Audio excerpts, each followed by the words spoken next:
Hey everyone, welcome to the Game Informer Show, a weekly podcast covering the video game industry. Join us each and every Thursday for a discussion about the latest gaming news, reviews, and exclusive reveals, alongside Game Informer staff and special guests around the industry. I am your host, Marcus Stewart. I am joined by my co-host, Kyle Hilliard. Hello, how's it going? I'm doing well, got the Thanksgiving weight now. We've built up the fat to survive the cold, and now I'm ready for the rest of the season. The cold Florida winter. Hey, it's 50-something right now in Orlando. Whoa. That's shorts weather up here in Minnesota. That's going to the beach, the lake beach. I mean, technically, you could wear shorts any time of year. Whether or not it's a good idea is a That's a good point, actually. Yeah. That other voice you just heard is Charles Harte. How cold are you right now? That's a great question. Hello. It's 27 here. It's fine. I live in my apartment. It's one of those, they turn the heat on at a certain point and then they don't regulate it at all, so it's just like the heat is on. So in the apartment it's actually really hot. So it's like the awful thing of like, do I open the window and then it gets really cold? It's like hard to get in between, but you're in 50-degree weather, which is so much worse than anything I have to deal with. So, You know what? You're right. I'm glad you said that. You are absolutely right. It is awful down here. Wait, you can't control the thermostat in your own apartment, like the building, like. nah, we've got like in wall like AC units. I have one in the bedroom and one in the like living room, but we don't have like a thermostat. Oh, okay. weird. So you're at the mercy of like the landlord of like so if it's like I think this is hot enough, and if it's too hot or not hot enough, you're just sort of like, well, Yeah. I guess I'll fill in the blanks from here. I guess I'll open a window and cool it down a little bit. I can make it as cool as I want. I also don't think I pay for heat. Like, I think it's like a flat rate. So sometimes it's like I could turn on the air conditioner. It's kind of counterproductive, but it evens things out. Interesting.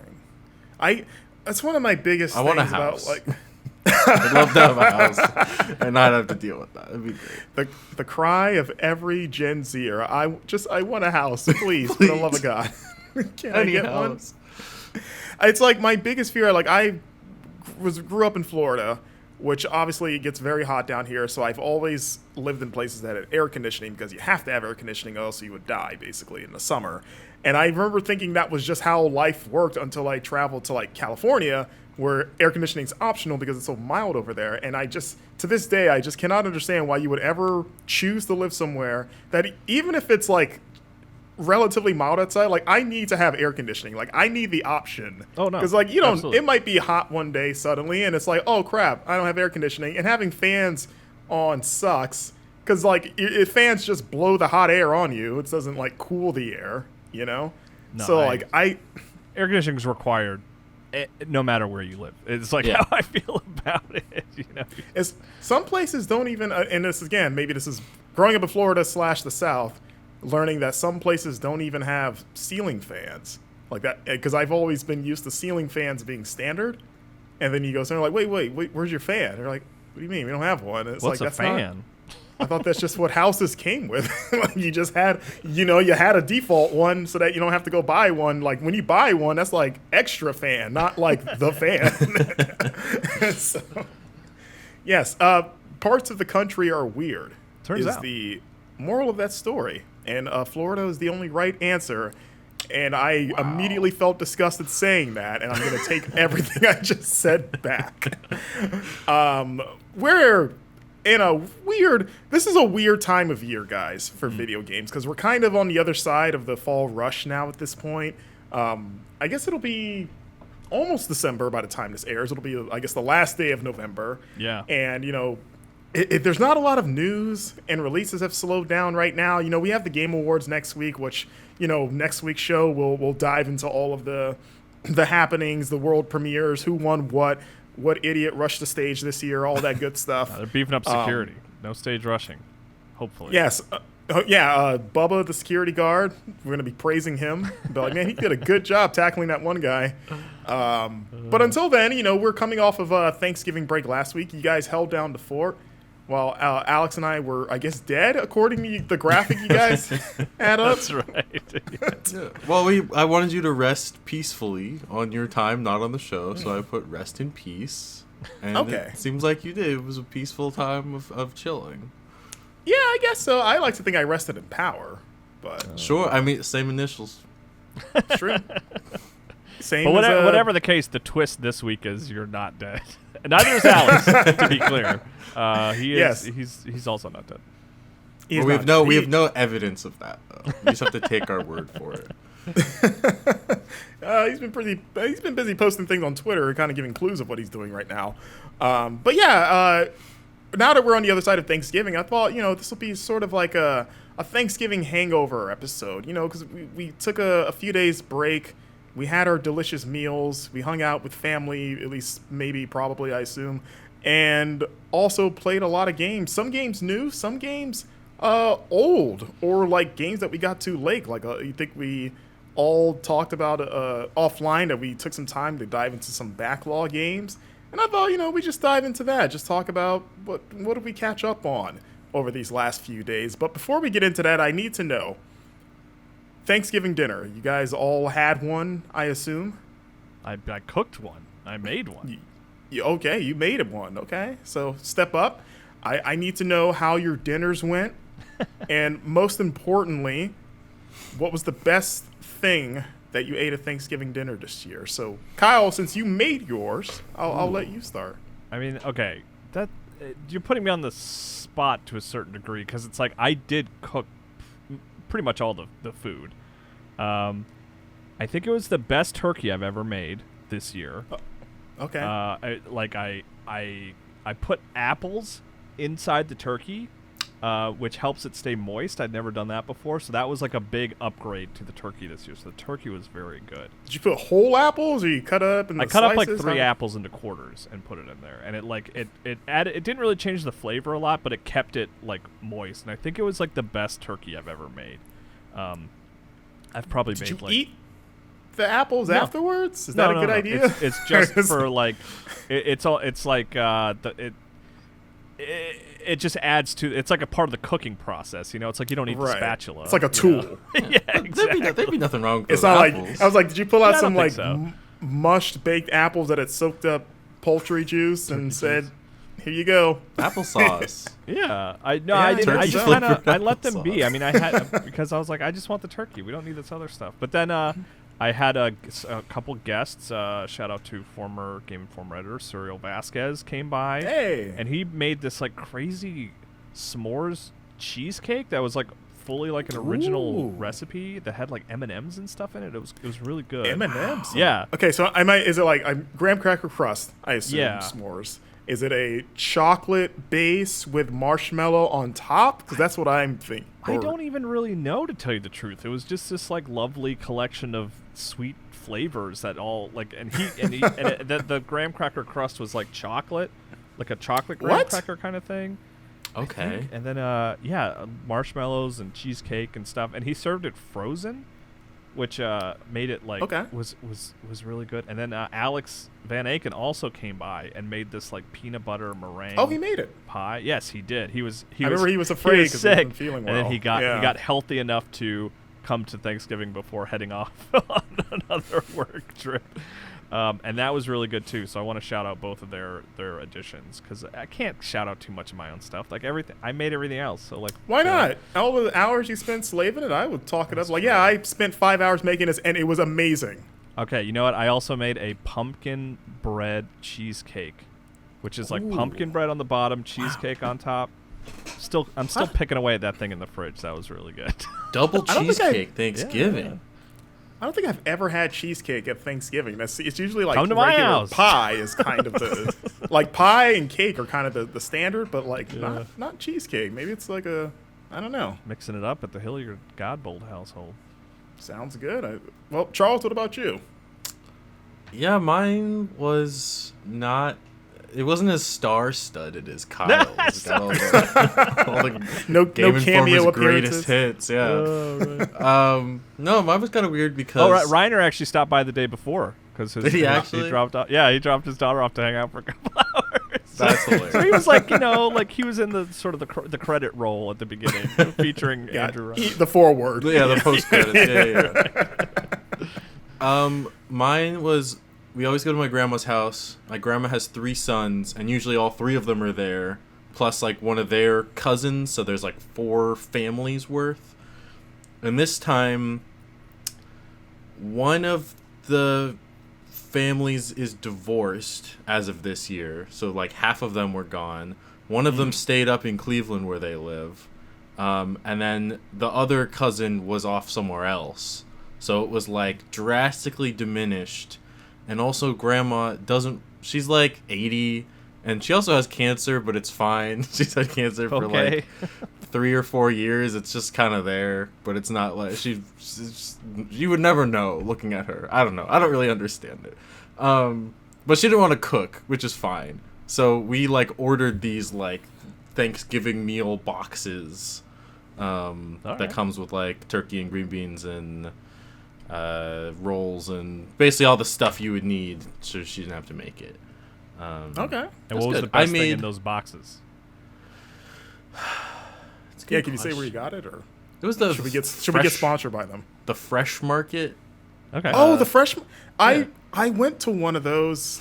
Sorry to step on your story, but You're so excited. where I went, I stayed at my mom's place, and they built a fresh market in her area recently, and I went to it for the first time while I was down there during break, and I had food from there, and it was very good. Oh, this does look Yeah.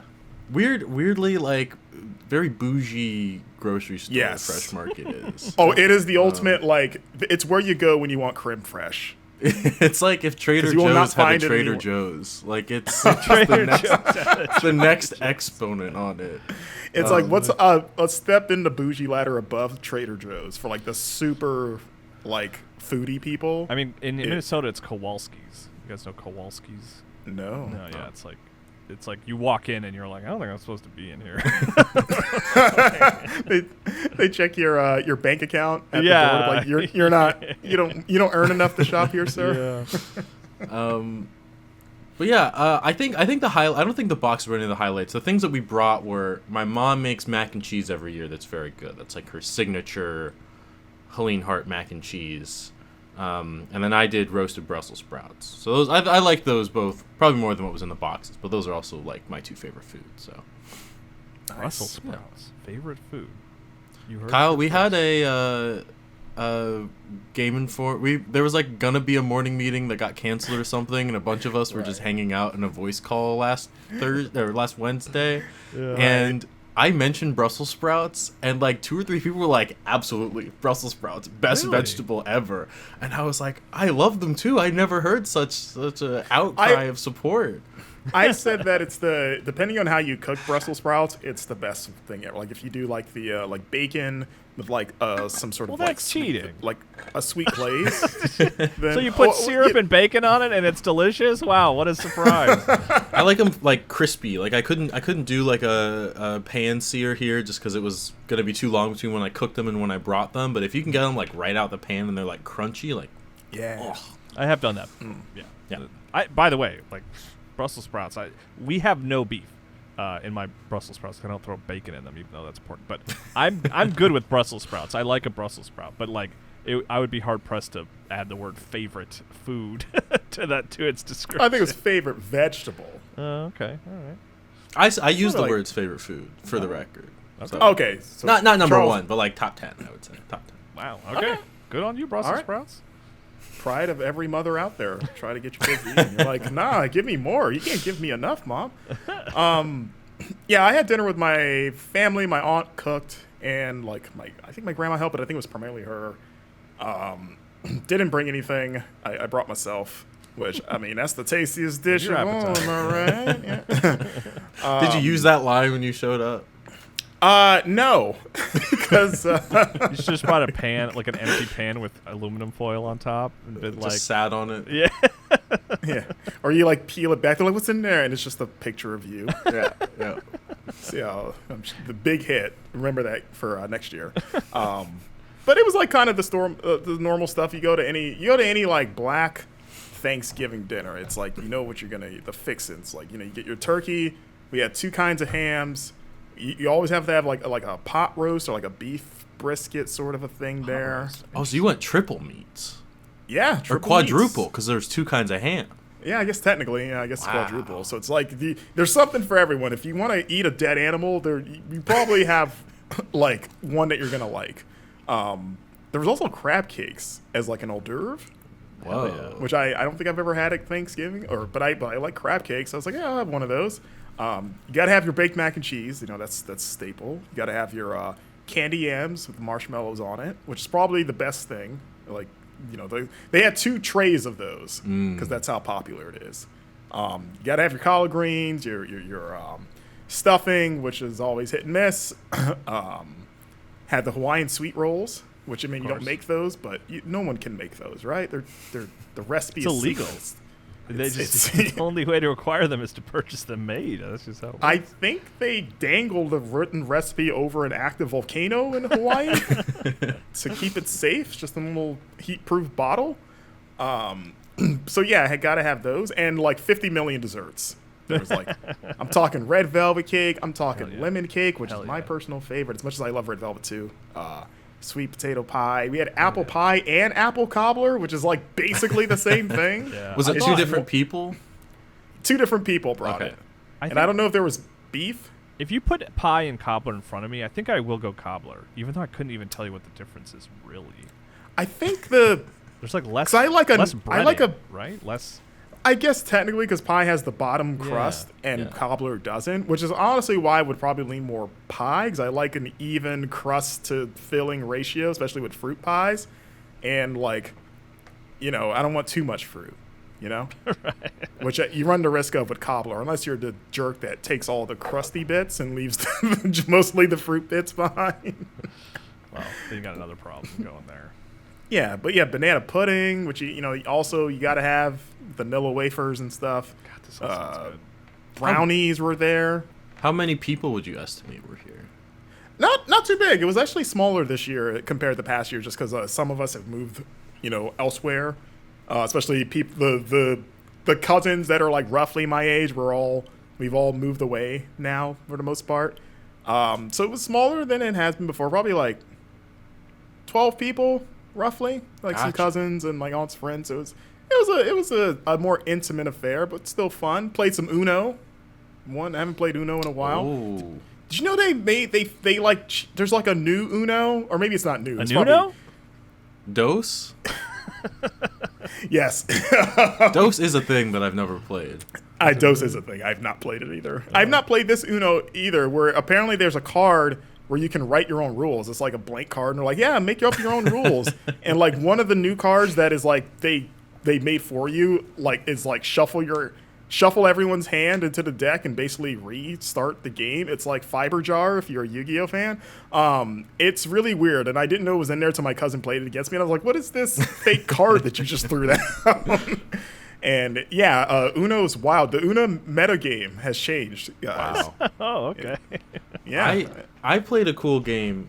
I actually have the board right here. It's called Hues and Cues. Oh. I'm showing on the podcast. It's this board. It's this big board. There's a bunch of color squares on it. It looks like you're just holding up the Photoshop color gradient Yeah, it does, menu. Yeah. And the way it works is you'll say a color, and then everyone has to put their little pieces on the square that they, or not a color. You'll say a thing that has a color, to try to get people to guess what color you are saying. So, for example, you might say like grass, and then people will say, "I think it's this shade of green," or "I think it's that shade of green." And they'll put See, it if you on guess all by the these shade, dots. because just saying green would be too easy. You're like, Well, you can't. Yeah, you right. can't say just straight up colors. So you got to say things. So like, I don't know. Sour A good apple. example they give is like apple is a bad clue because there's red apples, there's yellow apples, there's green apples. Is Sky's a pretty bad clue because like the sky can be all sorts of colors. But if you're like, a classic clue is like Barbie. It's like a hot pink color. Trying to guess. Oh, you want to get specific. That does sound good. Yeah, and it supports like 8 players, so it's a good like crowd pleaser. Okay. So write that one Cues and down. cues. We played Okay. Gartic Phone. Have you guys heard of this? Gartic? Yeah, is that- G-A-R-T-I-C. Drawing game. Yeah, so if you know the game of telephone, Marcus, it's like Yeah. one person whispers something, and you see like what did you start with, what did you end with. Gartic Yeah. Phone is like a free mobile app that basically does that with drawings. So like you say, like one of my clues was like Superman is sad at the grocery store. Like you just make up your own sentence, and then someone draws that, and then someone tries to write what they drew, and then someone draws that clue. So if you have like a bunch of people, you get to see this like phrase transformed through a series of drawings and phrases, and it's always quite funny. I really enjoy it. Okay, I'm gonna try that. It seems like it'd be a good. It's like sorry, I didn't mean to cut you off, but Jack. It's kind of like in the vein of Jackbox. I was just about to say that. It's like Yeah. it seems like that'd be a good Jackbox game. Yes, it's similar to that. Yeah. Yeah, which actually, did you guys play Jackbox at all? This is like the family. Yeah. We usually do, but my main Jackbox crew was out of town this year. Okay, I still haven't played 10. Have you played 10 yet, Kyle? No, we have. I have. I don't remember which one. I can't even tell you which games. I can't remember the titles of the games. But there's one that has Quiplash on it, and then another one, Blabber Round or something. That we just always kind of default to. Like we always just go to that one. Yeah. I for think Game Party of Pack Thrones. 2 is the first one that has Quiplash. If we're talking about Yeah. Quiplash 1, It's I think more 2. recent than that. Okay, maybe the one that has Quiplash 2 in it. Blather Round. Yeah, Blather Round and Quiplash, whatever is it's 7. That's the one we always end up playing. Oh, okay. 7. Quiplash 3 and Blather Round are those two of our okay. favorites. So Fair. Quiplash, best Jackbox game. yeah, I don't know if There's that's a reason to keep controversial showing or up. not. Yeah. Yeah. I was like, I don't know if I'm like saying a hot take there, if I'm taking a weird stance or not. Maybe that's the coldest take ever, and it's not going to make any headlines of like, Marcus Stewart thinks Quiplash is the best Jackbox game. And everyone's mad at him for it. Yeah, I need to play some more of that. I also saw, I went to the movies, and I saw Napoleon while I was away. I don't know if you guys No, see a movie, which I was very excited for, because it's like, oh, Ridley Scott doing a new historical epic. Hell yeah, Gladiator's cool. And also Napoleon, someone I've gone out of my way to like learn about because he's really fascinating, and I'm a history nerd. So I'm like, yeah, and the trailers look good. That movie is very disappointing. Oh no, bummer. Yeah, I don't know if you've seen it or have any desire to see it, but yeah, I kind of walked out of there. It's 2.5 hours long, which I was excited for because I was like, that's a lot. There's a lot of ground to cover with Napoleon, so it's like, yeah, this will fly by. And I was like actively waiting for it to end because of how clunky and like. I'm trying to avoid going into like a full-on rant about everything I disliked about this movie. Isn't there like a scene where Napoleon fires cannons at the pyramids? Yeah, which never happened. There's Ridley Scott, like someone asked, was like, that never happened. He was like, I don't care. Like effectively. Yeah, he's been very flippant about like the historical inaccuracies. Yeah, he's just like his excuse is almost like grade school like of being like, well, were you there? Then shut the hell up. Yeah. I mean, I don't really care about the historical accuracy part of it. Personally, I've not seen Napoleon. Like that's not going to bug me because I wasn't there. So how do I know? But if it's not an engaging, interesting sort of biopic, you know, like then that's the issue. Right? That's the biggest issue. Like I can look past historical accuracies, though they're pretty damning in this movie. As someone that again I know more about the subject than maybe other biopics, where I'm a little more nitpicky about it. We're like, well, he wasn't there when this happened, or the fact that Joaquin Phoenix is like the same age that Napoleon was when he died, but he's supposed to be playing Napoleon when he's like in his 20s, and you're like, he does not look like he's in his 20s by any stretch. But it is a different the fact era, that man. People had city miles on them back then. But it is the fact that it doesn't really tell a story about Napoleon. It's literally just like, it's like every scene is, and then he did this, and then moving on to like, and then he did this, and it's like there's no really flow to it, if that makes sense. Like it's not like, it doesn't really let you know like what makes this guy click, like why does he behave the way that he does, how did he come up with this groundbreaking military strategy, what was his thought process when he did this famous strategy that won him this big battle. It's kind of just like, no, he's just ambitious, and you're like, you know, I get that, but like, you don't really get to know him outside of the fact that he's just really obsessed with his wife. But shout out to Vanessa Kirby, she's probably the best part of the movie as Josephine. but like it just felt like very disjointed and just like a collection of like really like expensive looking battle sequences and like a lot of sex. And then you move on to the next historical thing that they give very little context to. So it's like, it's funny because it's like, unless you've studied Napoleon, you would have no idea why anything's happening because it does not give context to anything. It's just like, really? what was the reign of terror? Like, wait, why is he fighting this guy? And like, wait, why was that victory a big deal? Like, I get that he won, but why were they fighting? And then it's just like, don't worry about it. He loves his wife. But they also are cheat on each other a lot. Yeah, that sounds disappointing. So that's what makes the historical is like. So you're not going for historical accuracy, but then you kind of have to be a historian to an extent to even understand what you're watching. So it doesn't really serve either audience. Yeah, you know. So yeah, okay. I'm gonna rant over Napoleon. Mid, disappointing. I like the subtitle. Napoleon, who cares? He loved his wife. that may as well be the movie. He loved his wife, even though he was also a terrible person to her. Yeah, let's take that energy and let's get hyped for Gladiator 2, right, Marcus? Let's do it. Is that wait? Is that happening? Yeah, I think so. I'm pretty sure. I think it's locked in. With Gerard Butler, like as whatever. What was his character's name? Wait, what was his character's name in? He was in Gladiator. Not Gerard Butler. Sorry, not Gerard Butler. Russell Crowe. Sorry, I was like, I'm thinking of Gerard Butler in 300. I got the other Gladiator-esque actor mixed up. Yeah. Gladiator 2 supposedly coming next year. Denzel Washington, Pedro Pascal. I'm not seeing Russell Crowe on here. Man, Pedro getting work. Yeah. Man, is Pedro Pascal the new Chris Pratt? Which that might sound like an insult, but I mean, like he's kind of like in everything now. Like he's rumored to be Reed Richards in the Fantastic Four film. I think the difference. Yeah, maybe. I mean, we haven't turned on him yet, right? There's no. I think Pedro Pascal is also like a specific type of guy, whereas I feel like Chris Pratt often gets filled in for like generic movie protagonist guy, if that makes any sense. Like, I think you could look at a role and be like, this feels like a Pedro Pascal role. I don't think many roles feel like Chris Pratt roles. He's just often like, we'll put him in the middle and then put people around him, and now he's Garfield. Like that. He's kind of like the free space in the bingo card. Of like, he is the most inoffensive guy.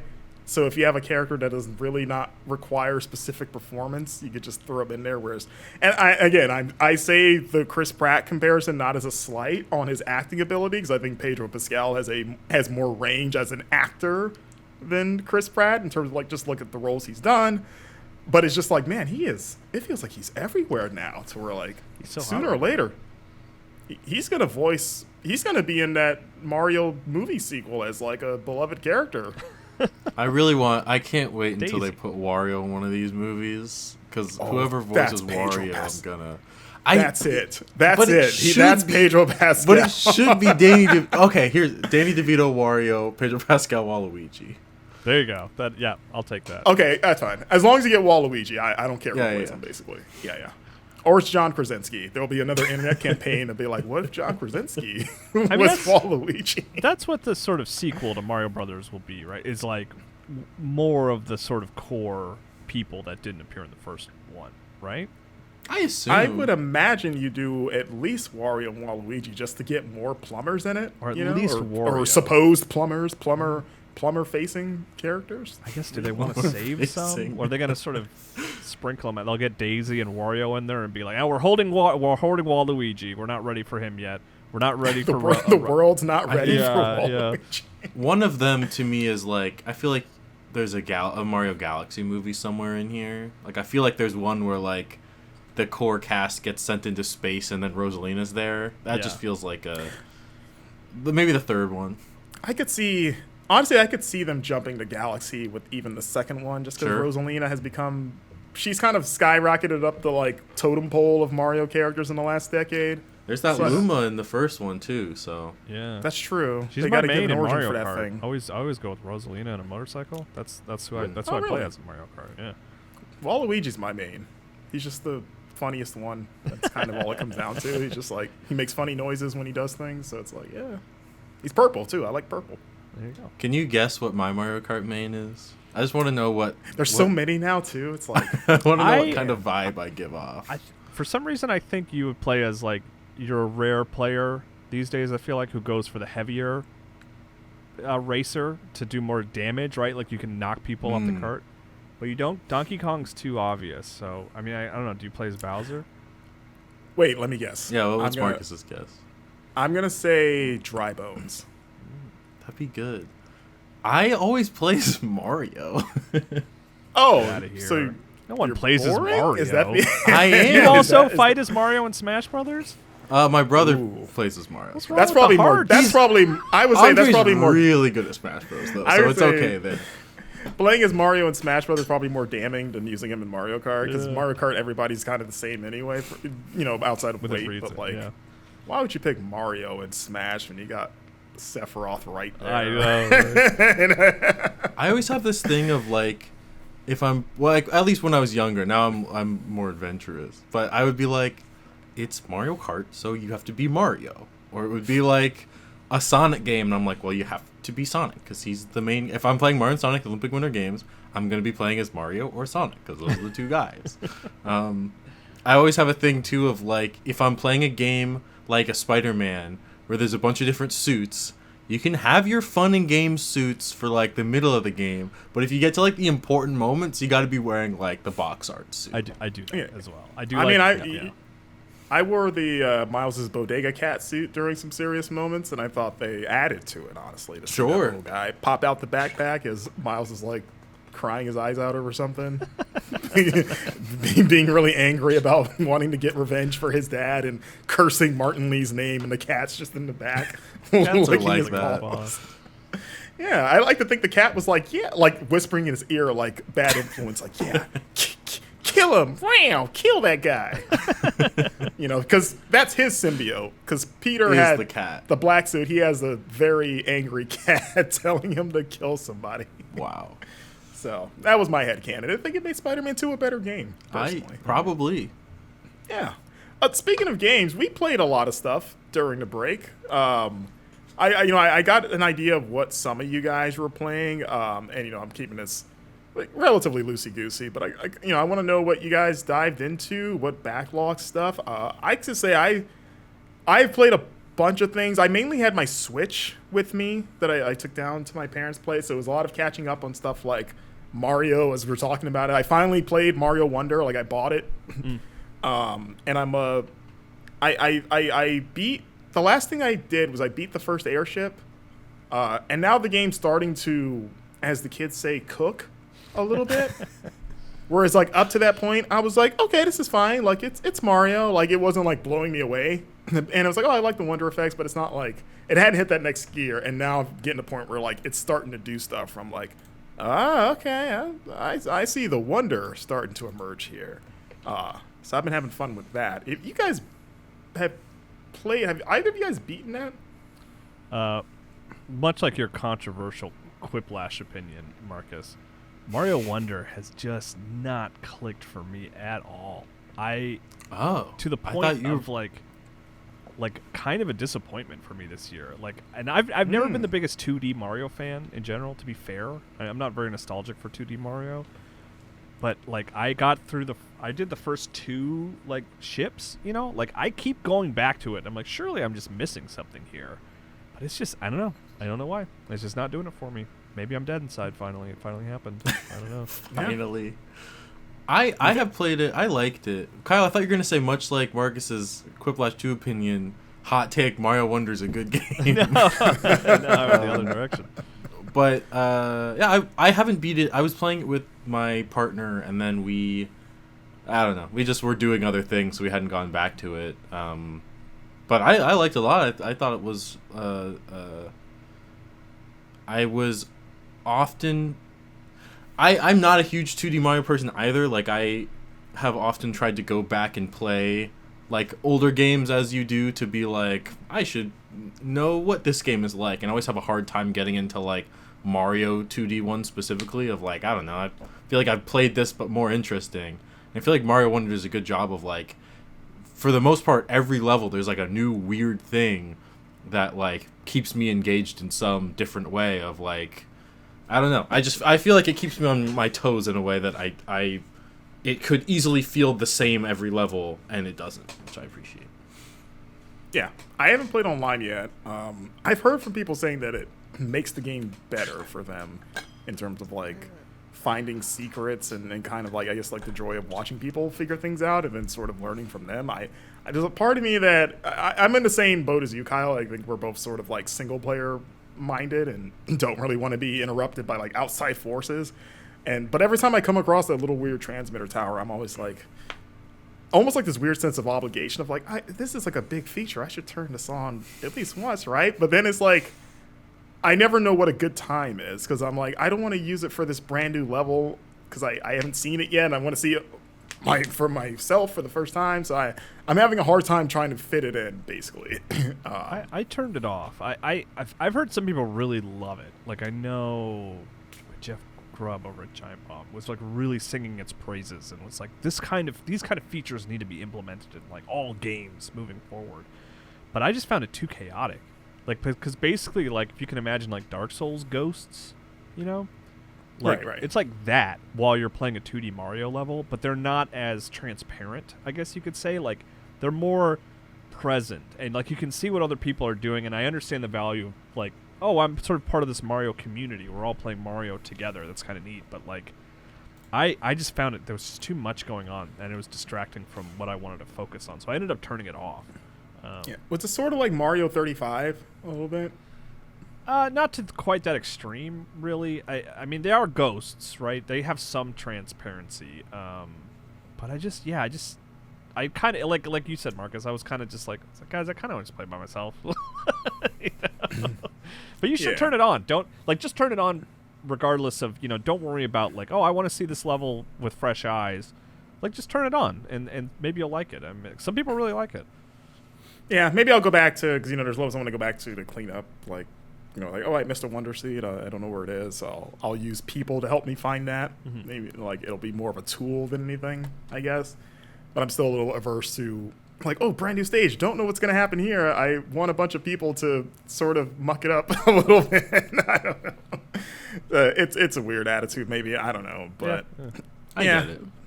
What about you guys? What have you been digging into? My big one was, well, there are two. I started Talos Principle, and I started Dave the Diver. Talos. I'll start with Talos, Marcus, since you're interested. I made the mistake of accidentally solving a puzzle without understanding how I solved it. Like you... like stumbled upon this, like you just moved something randomly and it worked? It's like a puzzle, like you have the blue, green, or what are the three colors? Is it the RGB light where you have to filter? Yeah, it was the RGB light where it's like you have to like get the three types of lights, and then like you need to like use the three lights and make sure that it activates a red switch over there. Right. And the tutorialization level, right? We're going to keep it as simple as possible for this level. I just kind of solved it by like sort of haphazardly sort of like placing things and trying things out. And the second it's solved, I was like, oh no. That was necessary to understand.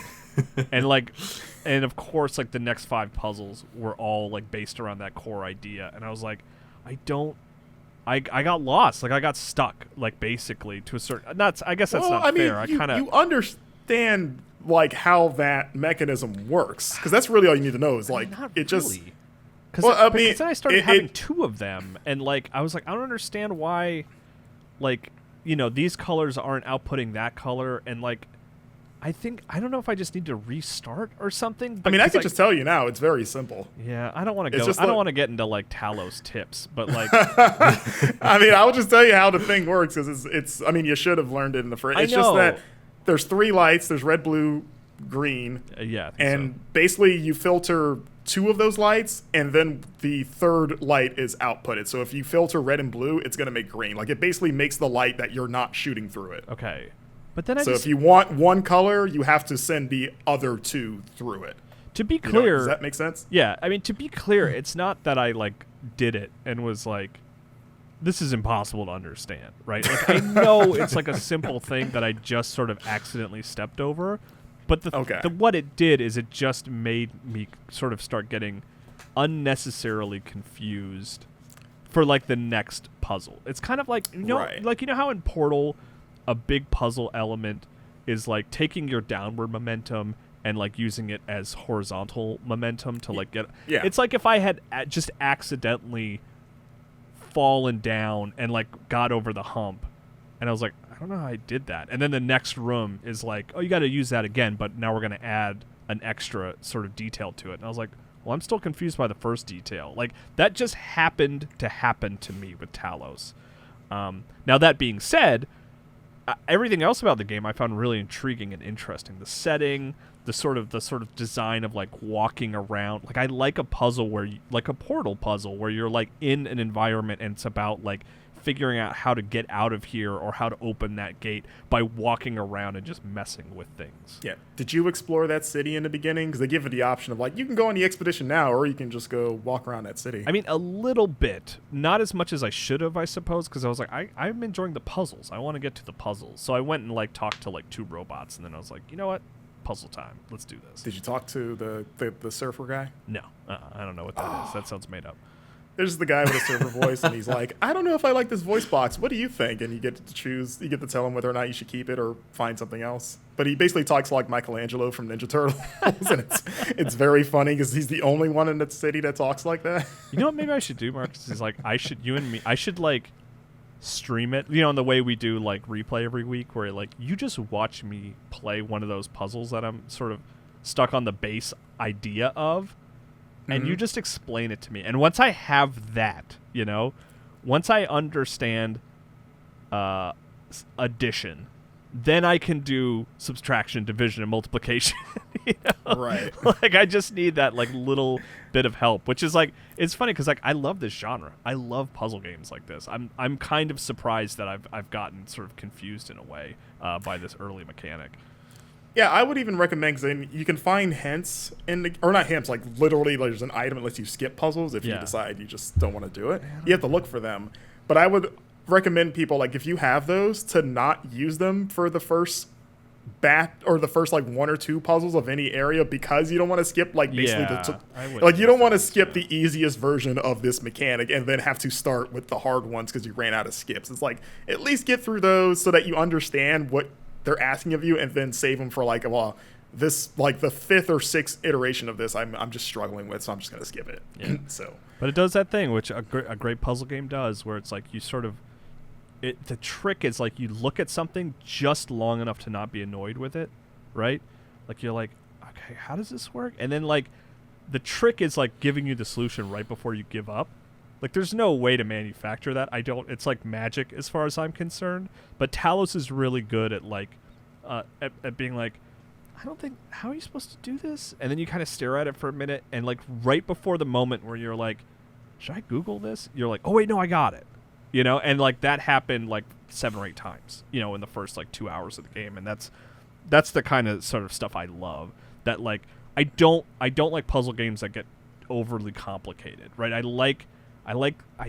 want them to be at, like, if there's a difficulty dial that's like between 0 and 100, I want it to like float around like 60 or 70. You know, I don't want it to go into the 100 zone where it's like you feel like your brain is boiling inside of your skull. It's like I just want to be I want a consistent level of like I'm figuring things out, you know. And Talos seems to have that cadence. I just need to sort of that one sort of that mechanic that I've sort of accidentally tricked myself into solving by accident. I need to like relearn it and like get a better grasp on it. Yeah, and I listened to last week's show, and you guys touched on playing this, and I'm hearing you, Charles, saying that you were having a hard time with it because of the first-person perspective. Yeah, and I was gonna yell at you. I was like yelling into my thing of like, there's a third-person option. Like you there can play is? it. Yeah, like you literally hit a button. Like I forget. I think it's like a D-pad button, or you click the stick. But you can play the game in third person, like just like as easily as you can in like a Bethesda game, basically. I truly had no idea. I will definitely go back and try it. Yeah, so I thought about messaging you, but I was like at families when I was like, I think I was driving when I was listening to it, and I was like, wait, does he know that he can totally circumvent that? I did. It was a thing of like, I think kind of the way where like you just get kind of frustrated with a thing. I was like, I don't even want to look at this stupid game anymore. I was just mad that it made me feel that way. But I will definitely go back if I can do that, because that will alleviate my issue probably. Yeah, see what you think. What else, Kyle? You said you had another game you want to. Oh yeah, Dave the Diver. Right. Which I've been hearing about for months, and everyone's been singing its praises and everything. And it was it actually was born of my wife recently. Her new favorite thing to do is like to listen to books while she plays games. And she was audiobooks, we call those. Yes, audiobooks. And she was like, "I'm like, if you know of any good games that like aren't too like story intensive, that are like Vampire Survivors was a big one, right? Of just like you just kind of play and you can do something else." And I was totally wrong about Dave the Diver. To be clear here, I was like, I think Dave the Diver is one because you just go and fish and then you run the restaurant. And she's like, "Okay, I'll check that out." And I was like, "You know what? We'll play it together. Like you play on your Switch, I'll play on mine." And we'll sort of be going at the same time, and we can talk about it and stuff, which is always fun. I like playing games that way with her. And it was very quick. It was very apparent very quickly. It's like, oh no, there's like a ton of story. Between every time you fish, there's story and there's like cutscenes and stuff. And I was like, well, maybe there was the wrong game for that. But yeah, Dave's got something to say. It really does. But sort of beyond that, just like taking it at face value as the game it is, like I'm really enjoying it, which is like not typical of the genre I usually like, because it's basically a roguelike, which is like I had been playing for 3 hours before I came to accept that, and I was like, oh, this is just a roguelike, because like you're going into an area and collecting things that changes every time, and then you like leave and do stuff in between, and then you go back and it's like a little bit different in there, and you're collecting things and you're trying to survive as long as you can, and the longer you survive, the more stuff you get, and if you don't survive, maybe you lose everything, and that's sort of the gamble that you take every time you go underwater. But it's just a really charming, funny game. Like it's crazy how many cool cutscenes there are for like every time you upgrade something or like start a new recipe. Like you get these little like 30-second like pixelated vignettes that are just all really cool and funny, and every time a character comes into the restaurant that wants something specific and you feed it to them, you get this great cutscene of them having this like revelation of like, oh my god, this is like the greatest thing I've ever tasted. It's like all those scenes in Ratatouille where like people are like, there's like at the end, when the critic eats the ratatouille and it like zooms into his childhood.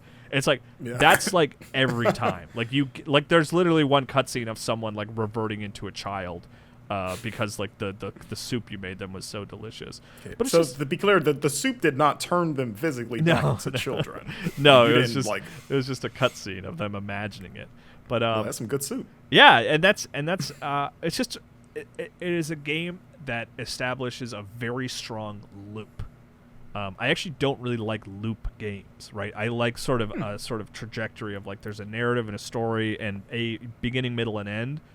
I don't usually get into games where it's like, yeah, you're just going to do this over and over, and you're going to slowly upgrade, and it's going to get more engaging in that way. Right. But that's what Dave the Diver is, and it's really working for me. I'm really enjoying it. When you say that, did you like Hades? Hades? Not as much as everybody else.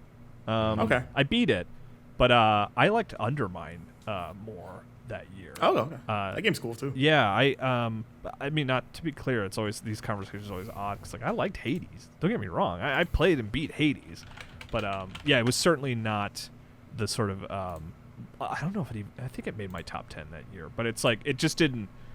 For the reason I usually don't like loop-like games, I was like, well, yeah, I mean, this is cool. I like the characters, I like the art. I don't really like the combat that much. I don't really like trying out different weapons. Yeah, I know. I don't want to turn this into like a Hades hating on Hades segment, but a Hades explain yourself session. Yeah. But so yeah, like those games are very hit and miss for me, and Dave the Diver is definitely a hit, primarily because it's so charming. It is a very charming game. Yeah, I actually bought it on Switch during the break because I have it on Steam, but like I fired it up once and then it crashed. Oh, bummer. It crashed after the first cutscene, and then I had to uninstall and reinstall it, and by that point it's sort of like I'd lost the will and I just felt like moving on to like I used up all of my tolerance for sitting at the computer doing that, and I was like, I'm just gonna go play on my PlayStation or something. Yeah. I have it on Steam as well, but I was like, I just want to play it on my Switch. So I used all my Yeah. Nintendo points. Got Me too. I got it for like $5. Yeah, hell yeah. That's what they were made for, baby. But yeah, I've not started it up yet. I'm excited to, because that is another one that was like obviously like a big one. I mean, it's up for a game award that it may or may Best not. independent game of the year, it turns out. It might be. We'll see next week. But yeah, excited to get to that. Charles, what were you messing with? Well, speaking of loot-based games, I had, I don't know what exactly came over me. I was just kind of feeling bored of the games I had, or the stuff that was on my plate, and I had like this big pile. I have like you can make folders in the PlayStation. I had like a folder of games that were like my end of year consideration. Something about just like checking them off was like, I was just not feeling it. And I recently canceled Game Pass because I didn't use my Xbox all that much, and I figure if I need it, I can get it again. But I still had a year of PlayStation Plus Premium because I got it for playing all the Assassin's Creed games. For some reason, I bought a year's worth. And I was going through there, and I was like, hey, I haven't actually played half of these games. So the first one I was playing was Inscryption, which I've been meaning to play forever, and it just like, I don't know. If I'm gonna play something, it's probably gonna be on my PS5, just because that's my go-to default thing. I also would probably play something on Switch, but I didn't have Inscryption on Switch. I'll also say, played on PS5, playing it with my partner because she really likes deck builders. I'm aware. I don't know if either of you guys have played it. Also. Oh yeah, I love that game. Okay. Have you I played got it, Kyle? scared off by cards. I don't want to deal with cards. So my understanding of the game, and I haven't actually hit this point yet, is Wait, that there's were you spoiled at all before, kind of like, of anything about the game? not specifically. I've Okay. been avoiding it for a long. It's one of those things where I'm like, I've heard this game's so good, but I can't learn anything about it, and then I never get excited enough to play it because I've been starving myself of information. My understanding is that eventually the game changes into other forms, unlike this initial card base. I don't know. I basically got to the point where it's about to do that, and then we lost to the final boss. So we have to go back and do it again, which was devastating. But the part I'm playing, at least, you're like in a cabin in the woods, and it's this weird card game, and it's a roguelike deck builder, and it's loops, like you said, Kyle. I got particularly annoyed at this last loss because I had already won like 3 times, and I was just ready. I was like, I heard there's something more, I'm ready to do something more, and then we lost, and I was like, I don't really want to play this game again. Yeah, I mean, the first got part the is loop. also Kyle's biggest bane of it's a loop game. So it's Yeah. card Yeah, based. it's cards and loops. If you It's like- lose, you have to start. Exactly. You have to climb the ladder again. And it was on the last. It was like truly one misplay, and then we got Ah. like one shot. But it's fine. We'll persevere. Anyways, Do you like it I- though? Do we gloss over that? I do like it. I did gloss over it. To me, I was like, I don't know. I feel like it's pretty universally recognized to be a very good game. It was on Game Informer's top 10 that year. I checked out. That was I think it a, was Polygon's Game of the Year. Yeah, fun fact about that. That was that came in hot. Like Oh, really? Inscryption kind of it was one of those games that slipped through the cracks a little bit initially when it came out. Like we weren't too far behind it, but we didn't review it like right when it came out. It was something that we kind of caught up on, and I think me and Ben Reeves were like among the first people to play it and kind of like sang its praises, like, oh no, it's like everyone needs to check this out. And then it sort of spread like wildfire, and we were to the point where like it cracked that top 10 not too long before we were like doing Game of the Year stuff. Like it was not slated for that at all. Like we kind of had like the rough top 10, and they were like, nope, Inscryption's in, throw out that other game that we were thinking about. This thing rules. Sick. Well, I get it. I mean, I assume I will get it more, but I have an understanding of a way in which the game might change. But I like the meta puzzly stuff. Other game I was playing is Kena Bridge of Spirits. Yeah. That game is so good, dude. That's like I picked it up being like, this game's looked pretty. I'm sure it's fine, and I keep being impressed by how much I like it. It's like Kyle, have you played it? It's like Zelda-esque, so I was like... I did start it. I think I started it. Was that a last year game or was that? It was 21. 2 years ago. I remember because Reiner reviewed it. Okay, it was a Game Informer cover game, I believe. Right? It was. Yeah. I I started it, and then like I think it was just bad timing because like around that time I think something else had come out that totally pulled my attention away from it. But it does seem, speaking of loop-free, narrative, just straightforward trajectory kind of games. I believe that's what that is. So it does seem like that kind of thing. Oh, it's like the ultimate. Like I like that game a lot, but to me, I think of it like it's like a very good console launch game in terms of like the scope of it. Of like it's not doing anything you haven't seen from like a third person kind of Zelda, kind of like actiony, like DreamWorks looking game, but what it is doing, it does really well. You know what I mean? It's like a nice snack in between, like, oh, I'm gonna play this 80-hour thing. Yeah. Cameo Elements of Power for the Xbox. It's honestly, it's like if Cameo Elements of Power was really good, it's Kane of Bridge of Spirits. My two things about it are, one, I'm surprised by how difficult the combat is. Like, I'm dying a lot on normal mode just because enemies do a lot of damage and, like, I don't know. Like, you can take, like, 3 hits and then you die. And there's ways to heal and stuff. And nothing's, like, I haven't been, like, hard stuck on anything. But I think the aesthetic was, like, oh, this will be, like, an easy game that, like, because it's kind of Souls-y a little bit, right? From what I remember, I'm a little like fuzzy on the combat, but because it's kind of like countering and the parry window is like pretty small but like important, and it's really not like a run in and just attack a bunch of times. Because it's also got a bit of a Pikmin element with the little dudes that you collect and you can throw them at the bad guys and stuff. You can. They're called Rot, and you can. Yeah, there's I forgot all these Rot abilities. that memorable name. That's right. I don't know why it's Rot. I keep expecting there to be some reason. Maybe there is at the end. I don't know. Yeah.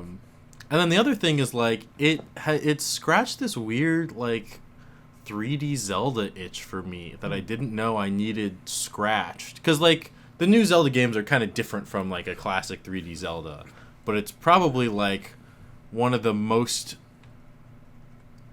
things that's reminding me most of Zelda, other than a Zelda game that's in that like 3D kind of space. I think the thing especially is the puzzles have that thing of like they're not easy. Like it's not like I immediately get it without thinking about it, but it's like one step past that where I feel smart for doing them, but I'm not spending that much time on them. And yes, highly recommended. I love this game.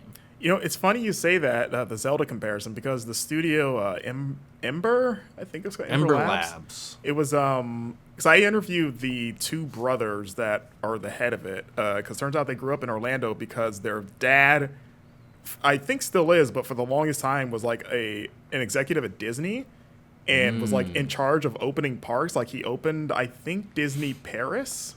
And so they traveled. Yeah, so they grew up here, because he worked at Orlando Disney, but they traveled the world because he would go around opening parks and promoting stuff. But Ember started as an animation studio, and one of the first things that they did that made them that put them on the map was that they made a Legend of Zelda, I believe Majora's Mask, animated fan film. That is really cool. Yeah. Yeah, like they're walking up in the clock tower and stuff, or I think so. Yeah. But that was the first thing they did to sort of showcase their animation chops, which is one reason why this game looks so good. Because you're like, oh yeah, you can see the expertise there of this looks like a Disney movie that you can play. But it's just funny because you're like, yeah, they did do a Zelda thing. Yes, yeah. There's also spirit masks in the game where it's like, I don't know. It's so clear that that's what their inspiration is, and I appreciate. I don't know. It doesn't feel like a ripoff, but I always appreciate just seeing so clearly yep, that's. They really like Majora's Mask. I mean, I would love it. Zelda. Nintendo's gotten so much more open about giving stuff to other studios, their franchises. It'd be cool if they just gave them a smaller Zelda game. That would be great to work on. If they continue to go on the Breath of the Wild trajectory of all of our big mainline Zeldas are going to be basically this now. but like we want to put out like a smaller 3D Zelda in between those, and they're like, hey, Ember Labs, can you do that? Can you just work your Kana magic and just do it with actual Zelda? I'd be down for that. I'd like to see Zelda like in that art style. Yeah. So, somebody make that happen. Ember, if you're listening, send some emails. Pick up the phone. Yeah, I started playing Grounded. Obsidian's Grounded. Random. Okay, yeah. with another Game with Informer cover. Random, dude. Yeah, that was a while ago, wasn't it? Yeah. Like when it was like in early access. Wasn't Jeff Cork on that one? Yeah, I believe so. Yeah. Yeah. I played this game when it first hit early access because I was so intrigued by it because I like Obsidian a lot. And this is such a different thing for them. And I like Jeff Cork. I also like Little People in the Big World stuff, and you don't get it often. And the idea of like, how has no one just done like a big budget, basically Honey, I Shrunk the Kids thing until now? That seems kind of wild to me. Yeah, no, but it's not this is quite totally the it same. is a very different genre. Yeah. Survival game. You play as a bunch of kids that got shrunk by science, and you're basically surviving in a backyard and fighting bugs and building like shelter with grass and sticks and stuff. And you can play it with up to 4 people, which is cool. Like me and one of my best friends who I play co-op games a lot, I convinced them to give it a try because I've been wanting to play it since it hit 1.0. But it was another one of those games where, because it went 1.0, was it last year or was it 2021? It might have been 2021. I feel like it's 2021, but I have no idea, and I will look it up. Yeah. I just remember when it hit 1.0, it was getting all these rave reviews. It was like people saying, oh no, this thing rules, especially if you play with other people. And I just remember it was a game I was not able to make time for because I was just so caught up with review games and just other bigger games.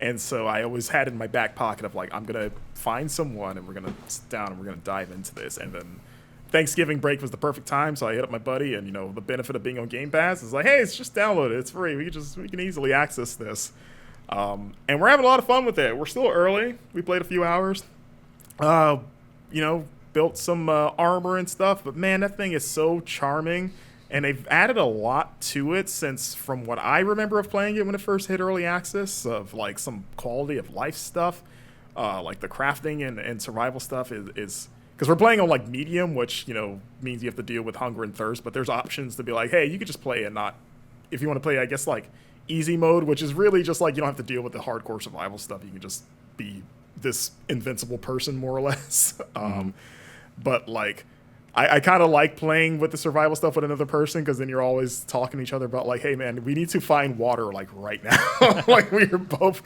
Or we can drink this dirty water and get super sick, and then it's kind of funny. And but fighting bugs and actively avoiding spiders, which we've seen a few, but haven't engaged them because they're the most terrifying thing ever. It's cool. It's a nice. Again, you don't get a lot of games like this, and I'm playing Pikmin 4 right now at the same time, so I'm getting a double dose of that. But like it's just such a delightful world to be in, and maybe it's because I grew up with Honey, I Shrunk the Kids and like really like that movie, that to sort of like finally live out that fantasy the best way that I've seen any other game sort of like tackle it is really satisfying to me. So I'm excited to chip away more at that. We've built quite a few things. We got a working workbench. We've been grilling bug meat, which has been nice. We've been hunting bugs, and yeah, you grill them on a little fire and it gives you more health when you eat them. You can eat it raw, but if you cook it, it's better. But we also had an ant come into our camp and steal our cooked food. So we need to, I think we need to make a fence next time we play to maybe prevent that, sort of like a live and learn situation. I heard a tip of if you're cooking bug meat, you can actually put apples inside of it, and then it'll be better. Really? Okay. You really had me. Well, I was like, how did Charles has been playing this too? I was like, what is he doing? Am I missing out? See, the problem is the apples are huge in this game, so we'd have to shrink. Gotcha. We'd have to find a way to shrink those down. Yeah. Or you could cut, chunks of apple. Yeah. Yeah, I guess a little just carve chisel pieces of it. I don't know. I'm offering suggestions like this is even. Maybe you can do it. I don't know. Just in case we ever get shrunken down in real life, it's good to have Just a in plan. case. Yeah. Do you think shrink technology will ever happen in real life? No. Do you think? No. Well, Kyle, with no sense of wonder in his heart, just immediately. No, absolutely. Don't be. To me, I'm like, why? Like, I feel like we need a reason for it. I don't know. Just surgery? I don't know. You can shrink robots for that. What if you, Makes because it would make surgeries easier of like, oh, we can't, this is really delicate, we can't get into this like vein. What if he could shrink a highly trained doctor to where he can just go in there and do what he's got to do easier than like using his big hands with these delicate tools, and like the margin for error is so thin that that's probably, I would probably sign up for that. Like, yeah, have a little person inside putting in work. Yeah, someone to fix my computer. Yeah, like you don't have to worry about trying to reach the weird parts with your hands. Or like, what if you shrank Henry Cavill down, because he's good with PCs, and he just went in there and he's like, nah, I got this, I'll fix it. It's like, you're wearing a tank top though, right? He's like, yeah, of course, that's my uniform. Oh yeah, well the machine won't take him unless he's got a tank. Yeah, and the machine's so warm, like you can't have sleeves for that. That's right. That's right. Exactly. Anything else you guys want to talk about before we do some housekeeping and maybe answer a few listener questions? I wanted to touch very briefly. Maybe we'll talk about this more because it is coming to Switch soon. But the other thing I did over the break, I booted up Arkham Knight, which I have a save that's like 4 hours in or something like that I just sort of check in with every now and then, because like I like like I'm like opening a can of worms here, but like I love Batman. He's my favorite hero. That's like the childhood one for me. I was like a devoted Batman the Animated Series watcher. Love the movies. He's my guy. Have you ever tried to take karate to be Batman? No, but I've been trying to get wealthy my whole life. I keep trying to have generational wealth, and like it's not working. It's like, which one's harder to attain? Like just martial arts prowess or overwhelming wealth? Probably and it's like you gotta kill your or the parents. latter. Yeah, Sorry, but the wealth. Yeah, it's like maybe if you got good at like martial arts, it would make the wealth come easier because you could. I don't know. But yeah, I really like Spider-Man a lot. Right, this is where I'm going with this. I like Spider-Man 2 a lot. One of my favorite games this year. But like even playing the original, I kind of play those games and I'm like, but like Batman's like the better version of this, right? They did it first. Spider-Man's really taking more from Batman than we're kind of giving it credit for, frankly, is like how I feel about it. And I booted up Arkham Knight and played it for like 30 minutes, and I was like, yeah, I love this. This is still sort of the number one for me. Like, the Gotham City is just so much more interesting a setting to me because since it's fictional, they have more room to just do whatever they want. And it's just like looks so much cooler. I think the game still looks fantastic. It doesn't hit that. I think it's at 30. I don't think you can do 60 FPS, at least not on Xbox Series X with Arkham Knight. But like, and just like the cinematography of the cutscenes, and you got it. Kevin Conroy as Batman is just like unbeatable. Like there's just like you can't. I'm sorry, everybody. Like, it's just never going to be outdone. I mean, again, going back to cold true. takes, like, I don't think anyone's going to really fight you on that. But, like, there's this sequence where, like, I was like, I'm at us, and they blew up a bridge, and Batman's just standing on the corner of the bridge in the rain, and it's just dark and gothic, and I'm like, oh, man, I love this game so much. I love this series. Is that your favorite Arkham game? I mean, I'm always... Asylum was, like, revelatory. Like, Asylum might be on my top 10 of all time, just in terms of that first playthrough. Because of, arguably the best Metroidvania ever made. Yeah, I mean, there was also... I think it's up there. You got to remember, too, at the time, like, I remember reading the Game Informer cover story written by Brian Vore, and I remember being like, this sounds amazing. But there has never been a good Batman game. There's never going to be a good Batman game. I can't wait to read that 7 out of 10 review in a couple months. And then I remember getting... This was like it's a different time, but I got the issue, and I remember opening... Because I got the issue with the review before reviews went online. And I remember opening it up and seeing that Reiner gave it like a 9.5 or like a 9 or something like that. And I was like, oh my gosh, do we have something incredible on our hands? And I just... Playing Arkham Asylum was just like... Or is that what it's called? Right? Arkham Asylum. Yeah, I was getting the names. That's the name of the where the bad guys live. Right. Yeah, and the comic too. And I just so like I don't think anything will ever outdo that sort of first experience with Arkham Asylum, and just feeling like playing that 20-hour game and just every minute feeling like they nailed it. They absolutely nailed it. They have nailed it so hard. Oh, it's getting even better. Oh, they're in this game. Oh my God, they nailed it. They nailed it.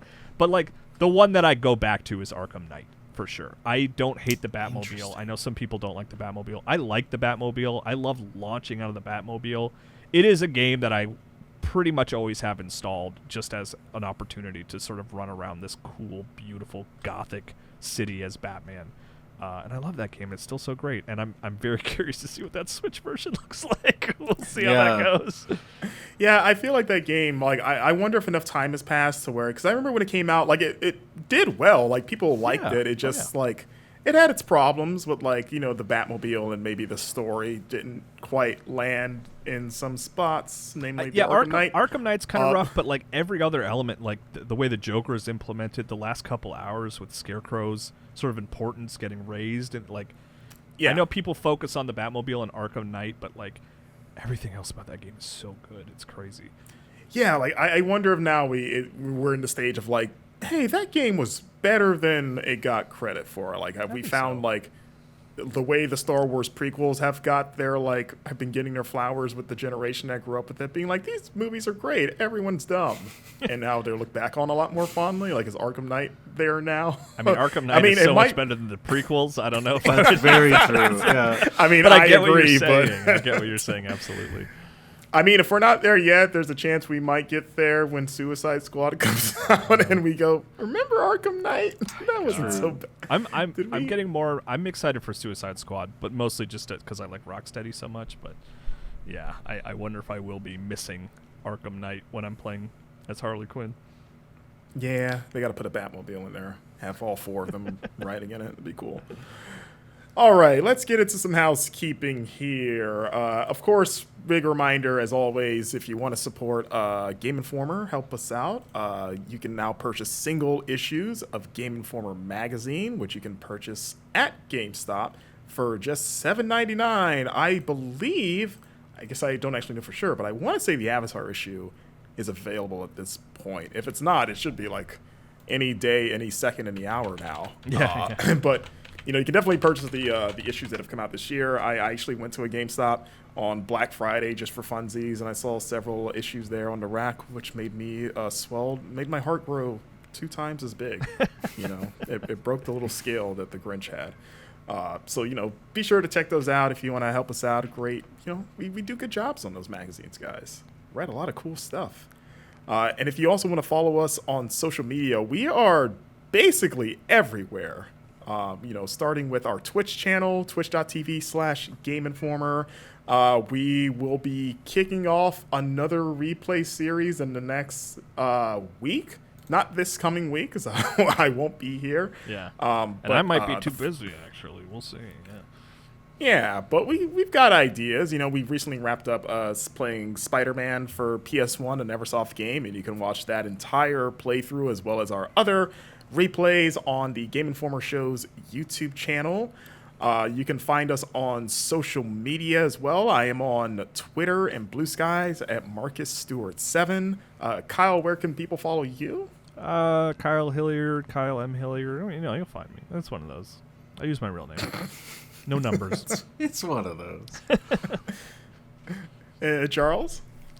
I'm ChuckDuck365. The origins of which is one time I did a rap for a school project and I called myself MC Chuck Duck Bad Luck Pickup Truck the Third, and then somehow that turned into Chuck Duck, and then 365 was the number I chose because that's me every day of the year. And I'm everywhere. I'm like the Pedro Pascal of social media havers. I just keep popping up places. Hell yeah. And I'm the Chris Pratt. Or Chris Pratt. I'm Pedro Pascal because people want me Chris there. Pratt. Yeah, you said that with such pride. We are also on, like you mentioned, Blue Sky, X/Twitter, Facebook, Threads, Instagram, TikTok. Follow Game Informer on all of those platforms. Keep up with what we're doing online and in the magazine. Of course, check out our other podcast, All Things Nintendo, every Friday, hosted by Brian Shea. You guys did a really great Ocarina of Time sort of like look back retrospective last episode, Kyle. Yeah, I mean, all credit to Brian Shea. I just showed up. He did all the research and all the prompting and stuff. But yeah, favorite game of all time for me. I'm always happy to talk about Ocarina of Time. Hot take. Yep. We're full of them this episode. And of course, Arkham special Knight shout out. is good. Ocarina of Time is good. Arkham Knight's probably like a warm take. Yeah, I think it's warm. the most controversial thing we've said this episode.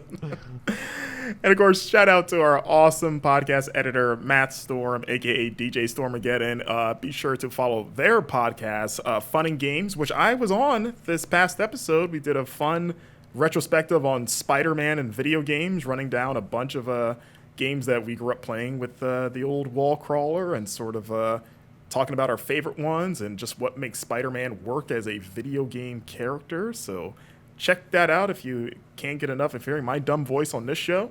And of course, check out Matt's other podcast, Reignite, which is a BioWare-focused podcast. Hopefully one day, the episode where Mass Effect gets a name and a real thing, that's going to be a big one. I feel like that Matt confirmed, but I feel like you started this podcast just for Mass Effect 5, just counting it down to Mass Effect 5. And I cannot wait for the day to come to where that game becomes real. Fingers crossed. And yeah, so before we wrap up, let's get into a small handful of listener questions here. Of course, if you want to influence the Game Informer show, send us your questions either at our email, podcast@GameInformer.com, or, which is a lot quicker, you can sign up for our Discord channel, and all you got to do that is just subscribe to our Twitch channel just once, and you get inside the Game Informer Discord.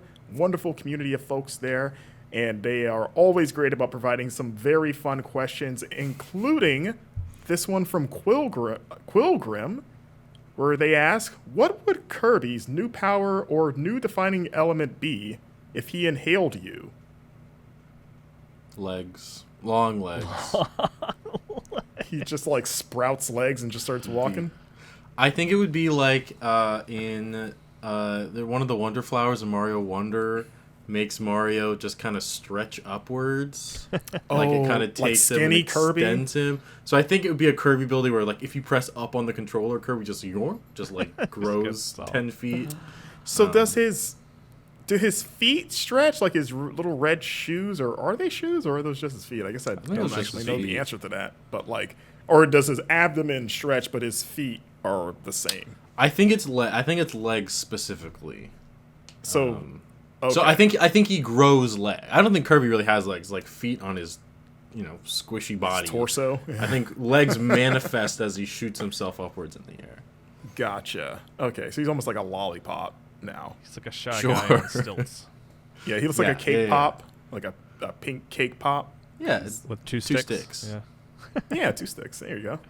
If anyone that knows me, Kirby would probably just become a wrestling savant. He would just suddenly have a lot of very good, I like to think, opinions about wrestling. And I don't know how you physically represent that. Maybe he wears a luchador mask, because that's an identifiable wrestling thing. Even if it doesn't have to be specifically about lucha libre, but so not good at wrestling, just good at knowing. No, I've never wrestled, so that can't be it. Okay. He would just be a fan. So I don't know. He's just wearing a CM Punk T-shirt. So wow. he's really excited that CM Punk is back. There's a little group of people following him around, going, "Yeah, he's right. He's right about that wrestling thing." Yeah, I got really big thoughts about AEW versus WWE, and I'm just going to be a very toxic, tribalistic fan, maybe. I don't know. So, yeah. What about you, Kyle? Glasses and red hair, I guess. That's usually if I'm making someone a character in a character creator that I want to look like me, it's just kind of longish red hair and glasses. It's it's about me, It's what's his power, though? Oh, is his power? Yeah. Gosh. I don't know. He knows a lot about Zelda, I guess. The same way he knows all about wrestling. I feel like knowledge-based powers on Kirby are pretty useless. Yeah. all you ever say is hi. I mean, really good at until loading he has a dishwasher. Is that? Yeah, he might have to get past a Waddle Dee that might ask him about the main event of WrestleMania 17, or he can't pass into King Deity's castle. Yeah, sure. He'll eat them. Or he could just give them the answer. They're like, "Oh, it was Stone Cold versus The Rock." Actually, sorry, just to clarify, once Kirby has someone else's power, he can no longer inhale, right? Or is that just in Smash Bros? I mean, he could spit it out. Yeah, I guess.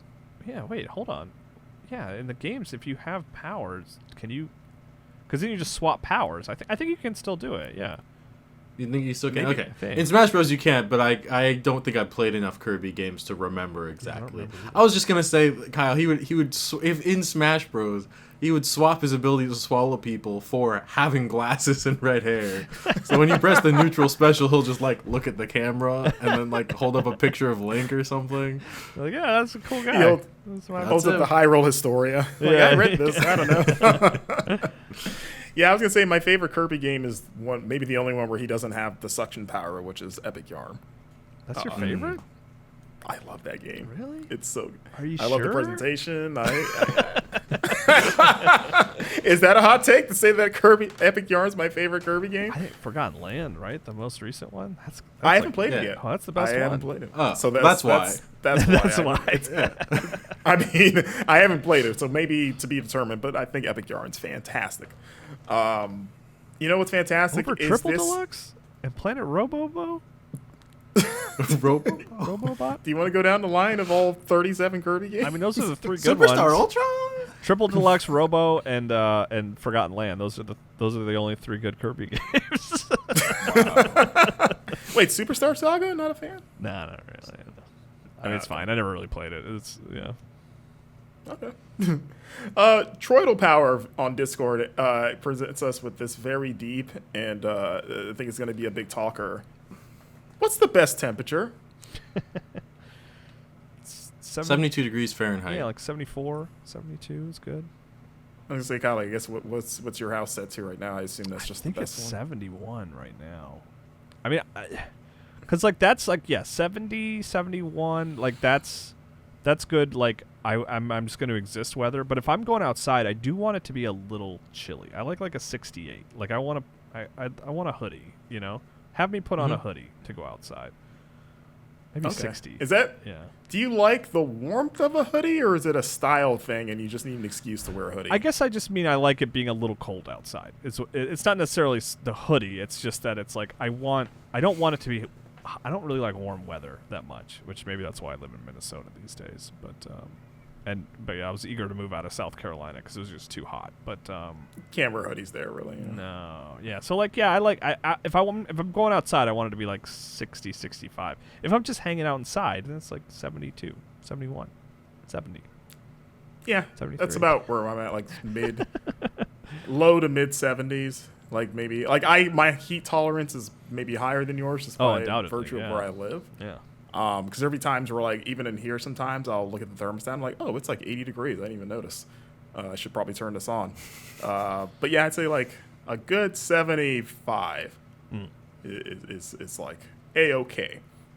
And then in terms of being outside, yeah, I mean, I love going to California because it's so mild. It's like the same sunny weather as Florida, but like maybe not as like humid and hot as it can get down here. Mm-hmm. So like maybe they have the best weather in general.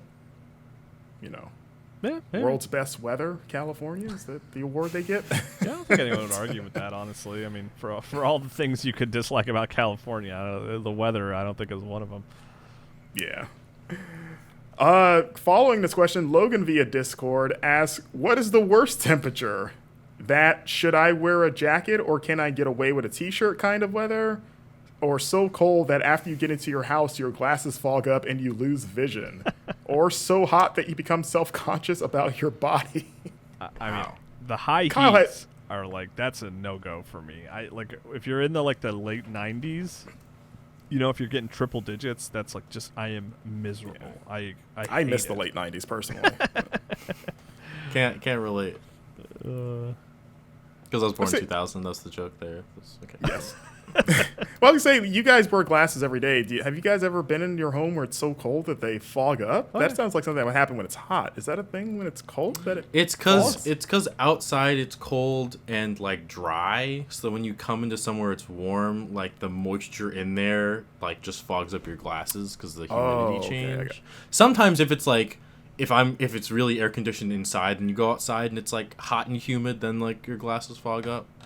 Yeah, I've had that. I happen, yeah. I have a thing called Raynaud's syndrome, which is a circulatory issue in my hands, where if it gets cold enough, I basically this blood will stop going to my fingers, and it'll turn like a pale white. Like if you like squeeze your finger and it like changes color, my whole finger turns that color, and I can't feel it, and it's very inconvenient when you, for example, are in marching band. Oh. And you gotta play a baritone, and you gotta use your fingers, but you can't feel your fingers. And then when the blood comes back, your body's like, I don't know how this works, and it just shoves all the blood in there. Then your fingers get all swollen. It's the worst. So That's what you get for like, being tall, Charles. I don't know why you did that. well, my mom and brother have it worse than I do, and they're not tall. Oh, yeah? Well, actually, Andre's tall, but I don't think you know what tall is anymore. I think you're just so used to it. Mom is 5'6". Andre's like 6'2" or 6'3", so Andre is Okay. tall. And what are you again, Charles? 6'6". Jeez, that's too Dad many. and I are 6'6". Too many. Andre's 6'3". Too many sixes. If I gotta fight the urge when I meet you in person. I can't be like, whoa, you're tall. Like I just have to. I gotta like get it out before I meet you in person. Like that's the very first thing that leaves your lips. I mean, is, that's It's like, so my Marcus, God, it's- everyone tall. says to you. I'm sure, right? I think and I get it. Sometimes I see tall people, and my first thought is like, "Oh my, why am I looking at your eye level?" Like it catches me off guard because it's Oh my not God. normal. But have you like, guys seen? Have you seen the meme with the tall guy that has a printed business card of every response to the stereotypical tall guy right. questions that he just passes out? Because I guess he's like, yes, I'm 6'10". Yes, that is really tall. No, I don't play basketball. I play volleyball. No, I don't know what the weather is like up here. Like it has. So I Do you have gotta to- avoid that. I gotta avoid that. Yeah, print some of those, Charles. All right. Last question from JHerb24 on Discord. What is your most controversial gaming opinion? Mine is that Dragon Age Origins is BioWare's best game. This question is always offered up. Like, I've been on, thousands of podcasts where people throw questions at us, and they're always trying to get it out of you. They're always trying to get it out of you. Hades sucks. That's mine. No, That's not what you said you before. don't think that? So I don't know. I don't really have a hot take. The Flash movie, much better than I expected. There's my hot take. I really like the new Flash movie. Flash movie, best game of the year. Yeah, it made you really sad about that Flash game that got canceled decades ago. Exactly. I was like, imagine what could have been. Yeah. I don't know if I have this. I never really have this at the ready. I don't know if that makes me boring of like when I think about things that I like and dislike, I feel like they're relatively in line or not that much different than I guess maybe what the consensus would be of like, I don't know, Devil May Cry 2 is the worst Devil May Cry game. Wow, what a surprise. Well, actually, you know what? Uh-oh. I said Devil May Cry, I did have one. DMC Devil May Cry, the Ninja Theory one, I think is arguably it rivals Devil May Cry 3 as the best Devil May Cry game. I'll take a step I further. remember It's my favorite Devil May Cry game, like with a bullet. Okay, I would say so. Yeah. I remember saying that when it came out, and that game obviously got a lot of hate because of like, oh, Dante is black hair, blue. But I remember playing that thing and being like, this is so good. This is such an amazing take on this franchise from a studio that is also very good at like crazy action games. But like the world trying to destroy you and all that stuff, and the what was it, the Bob Barbas fight, the news fight with the Bill O'Reilly guy. That game's fantastic. One of the arguably the best boss fight in the entire series. It's like that game. If it's like if it's not number one, it's like 1B to Devil May Cry 3's 1A. And Yeah. I don't know if that game has been around long enough for people to have looked back on it and warmed up to it and saw it for what it was and not just because it is like literally the black sheep of the franchise. But that game rules and more people should play it. Agreed. I feel like I don't really have a specific one. I guess my biggest one is that a lot of old games aren't good anymore. I think some people think old games that they grew up with are like still for example, Kyle, I love Ocarina of Time. I don't think it's the best game of all time anymore. I just think there's better games. I think there's so many times I go back and to be clear, yeah, there's so many times I go back and I'll play like the games in a series, like I played through the Uncharted games a few years ago, and everyone really likes Uncharted 2, and then I played Uncharted 4, and I was like, there's no contest! What are you talking about? This one is old, this one is so much cooler and better, and they understand character in this one, and this one is, I don't know. I feel like there's so many instances where it's like, I still think Mario Odyssey is the best 3D Mario game. And not to say every new game is the best version of every thing, but in a lot of instances, people are like, I don't know. I don't know. Something that This old I think- Zelda 1 is the best Zelda Like, game. I mean, I think Zork still has the best narrative. Of any yeah, game. exactly. I mean, something that helped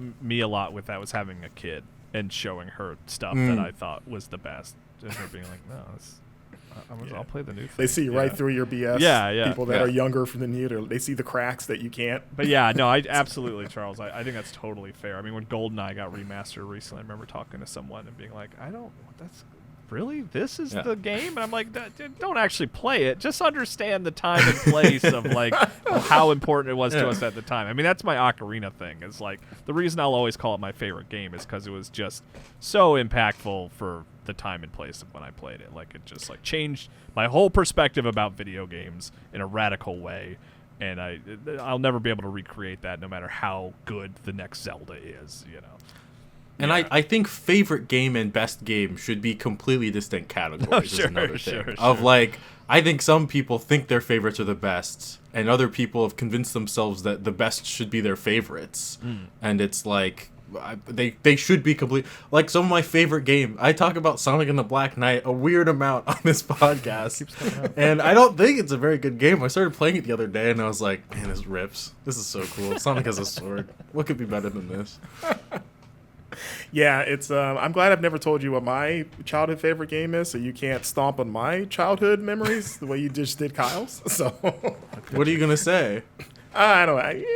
You don't have to know. We'll see. Well, now I mean, I'm sure it's fine. I don't know. I saw the single tear running down Kyle's face as he tore him to shreds. So I didn't want- It's fine. It's fine. I don't. Resident Evil 4 is probably not as good as Blake thinks it is. Now hold on. The original. Now you're talking crazy. Exactly. Now That's you're just my being take mean. with everything. Did it come out before the year 2000? It's probably not very good. Well, you know what has been pretty good is this episode of the podcast. Thank you so much for listening, everyone. We're in the last stretch of the year now. One more month to go, and we'll be talking about our game of the year and all our favorite games and all that good stuff. So keep an eye out for that. And yeah, we'll be back next week. I'm thinking we'll probably, we'll talk about this, but maybe the podcast will drop Friday instead so that we can talk about the Game Awards, since that happens on Thursday. So we might have to record after that, but we'll figure that out. We'll see. So we'll keep you posted on that. But thanks for listening, everyone. Be sure to like, share, subscribe, all that good stuff. And we'll see you next week. Bye.